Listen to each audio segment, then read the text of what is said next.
Olá! No vídeo passado nós tratamos da audiência de conciliação ou mediação, uma novidade do novo Código de Processo Civil que o juiz deve designar, salvo as duas hipóteses em que ambas as partes não desejam a audiência ou se tratar de matéria de ordem pública em que não cabe a autocomposição. Então vamos pensar o seguinte, tomando o exemplo de um conflito de evento de acidente de trânsito em que o autor propõe ação contra o réu.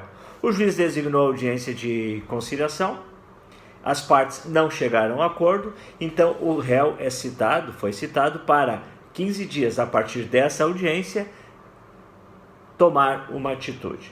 Quais são então as três atitudes que o CPC considera que o réu poderá adotar a partir da petição inicial?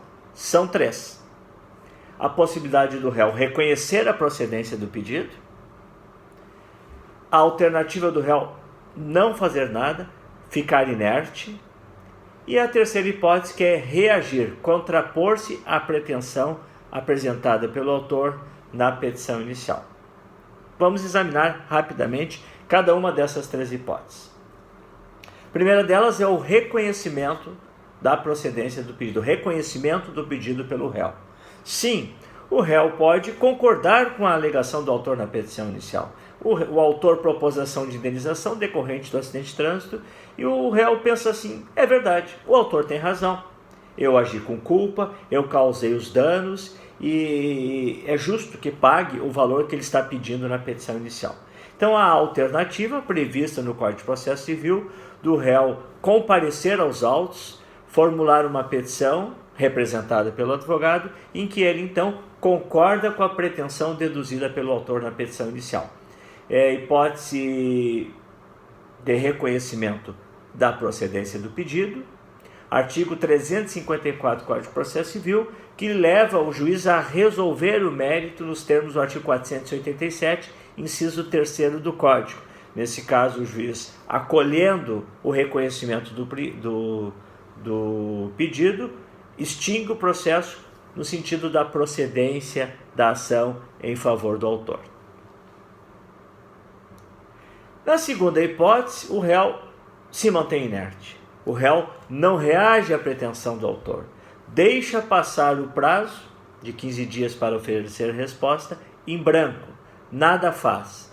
Nós estamos falando, então, da hipótese de revelia, prevista no artigo 344 do Código de Processo Civil. A revelia, então, é quando o réu não apresenta resposta à pretensão do autor ou mesmo apresenta a resposta depois do prazo previsto pela lei.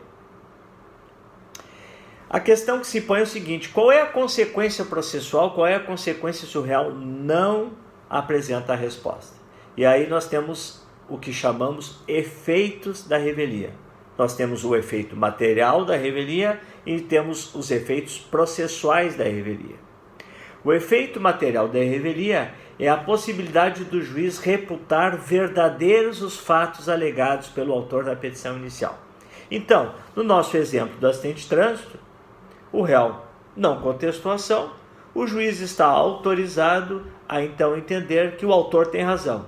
Os fatos que o autor alegou na petição inicial são verdadeiros, em decorrência da inércia do réu, de não ter se oposto à pretensão deduzida pelo autor na inicial. Esse, então, é o efeito material da revelia. E esse efeito material da revelia se aplica sempre?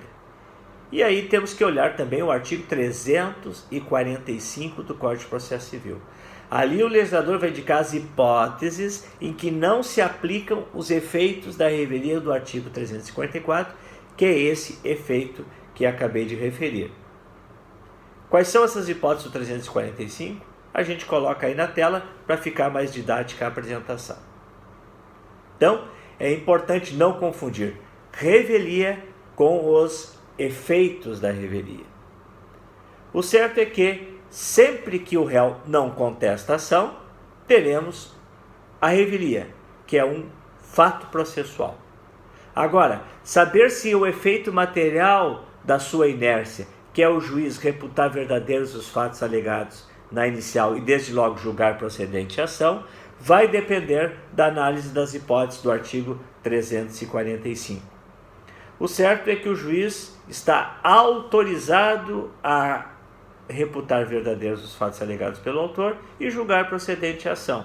Ele não é obrigado a fazer isso. A sensibilidade do juiz de olhar para as hipóteses do artigo 345, sobretudo o inciso 4º. Não confundir, então, revelia com os efeitos da revelia. E a terceira hipótese de conduta do réu a partir da petição inicial é reagir à pretensão deduzida pelo autor, se contrapor ao que o autor alegou na petição inicial. Então aí o réu apresenta resposta, o réu apresenta defesa. Quais são as respostas, o que pode alegar, qual é o prazo? Isso vamos deixar para o nosso próximo vídeo. Até lá!